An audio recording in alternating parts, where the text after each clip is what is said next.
E ele explicava exatamente que essa operação não foi explanada antes ou não foi exposta antes, exatamente para não causar tumulto e desistência de pessoas ao show da Lady Gaga.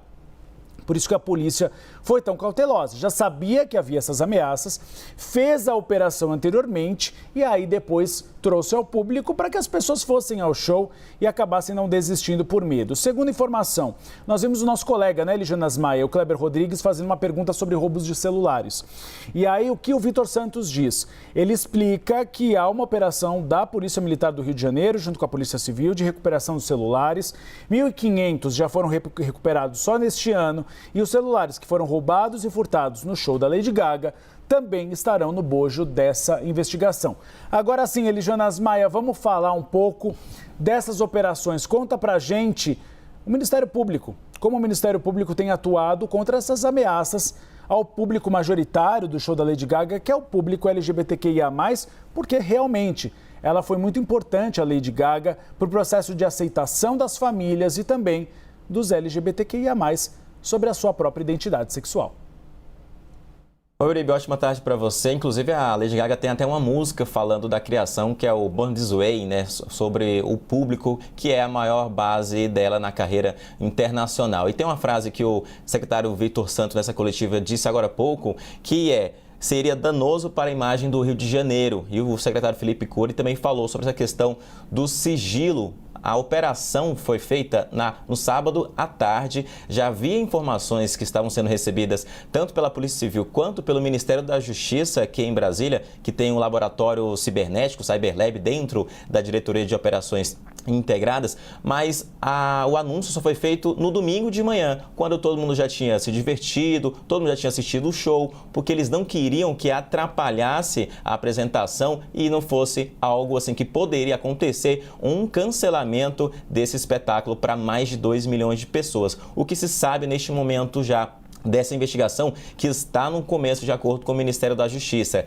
é que o principal público era justamente o público LGBTQIA+, que é a base muito forte da cantora norte-americana Lady Gaga, e com discursos de ódio. As informações foram recebidas pelo Ministério da Justiça com base no Disque Denúncia, como o Pedro Duran antecipou muito bem pra gente, e com base nesse Disque Denúncia foi se descobrindo que essa rede estava já organizando, tinham esse planejamento de instalar bombas nesse show próximo ali ao palco, na praia de Copacabana, que é uma das mais famosas do Brasil. Então, o que se sabe nesse momento é que esse público era o principal alvo para ser atingido, até por questões religiosas e também questões ideológicas, mas que foi alvo dessas operações e foram cessados esses planejamentos de acordo com as autoridades. Uma coletiva de imprensa foi feita ontem de manhã, agora outra está sendo feita também, mostrando aí até o tamanho e a importância dessa investigação integrada. Outro ponto também que tem que destacar é que não houve prisões nesse momento pelo planejamento, mas que houve as buscas e apreensões em 4 estados e que, com base em tudo que foi apreendido, começa a ser analisado a partir de agora, como mensagens, celulares, mensagens em computadores, porque muitos desses planos estavam ali na internet, na rede obscura, a Dark Web, e então a polícia, a partir de agora, quer saber quais são as conexões dessas pessoas que estavam ali planejando esse ataque à bomba, como, por exemplo, tem esse suspeito que foi alvo em Macaé, que foi deportado dos Estados Unidos para o Brasil no mês passado, se tem relação com essa deportação ou não.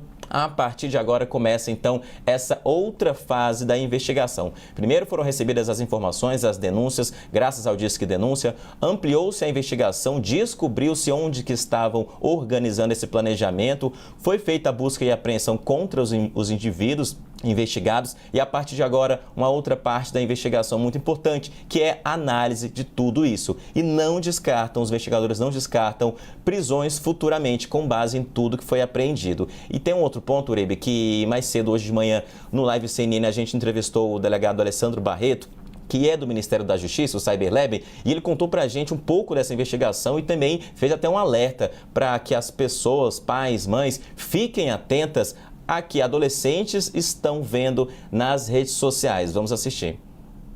A Operação Fake Monster foi só a primeira etapa. O que houve? Identificou-se um grupo e solicitou busca e apreensão nas residências. Para quê? Para encontrar material e com certeza isso vai ter um desdobramento em outras ações.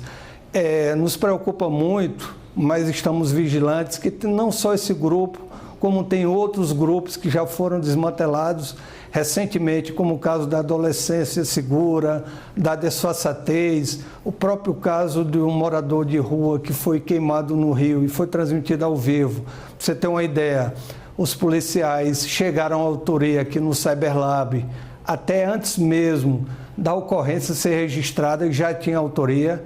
Então, voltando à operação, se fez a busca e apreensão para identificar outros elementos, para buscar mais integrantes e para responsabilizar essas pessoas que estão por detrás de uma rede de ódio. Ou seja, o indivíduo acredita que se esconde por detrás de uma conexão de internet, mas não vai ficar impune.